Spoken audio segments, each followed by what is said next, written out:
كان شاب من إنقاذ أمه من حريق شاب في سيارته داخل محطة بنزين في المدينة المنورة. وظهر مقطع تم تداوله أن العامل في المحطة نبه الشاب أن الحريق صار موجود في سيارتك. بسرعة قام الشاب هذا وأخذ أخذ أمه وطلع من السيارة. خلونا نشوف المقطع. ايش من جوا؟ ايوه جوالات اتصالات ما في رجال. ايوه لا شوف هو ذاك اللي انت حسيت فيها؟ قال لي شوف شلت امي على طول. شوف امي ما كمان ما قفلت الباب. شوف شلتها كيف. لا اله الا الله.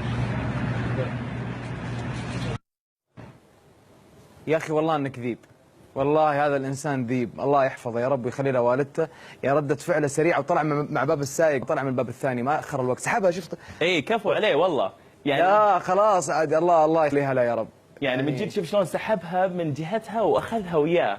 يعني من احيا نفسا فكانما احيا الناس جميعا، فما بالك ان هذه النفس تكون امك. صادق. الله يجزاه خير. نوجه له تحيه ونقول له ربي يعطيك الف عافيه. لازم اوجه له تحيه عسكريه. انا لازم والله. استاذ اسمه ايش؟ اسمه موجود؟ لا والله مو موجود اسمه. موجود. تحيه. وانت على القرعه هذه وجيب ضابط عليك فوجه له تحيه.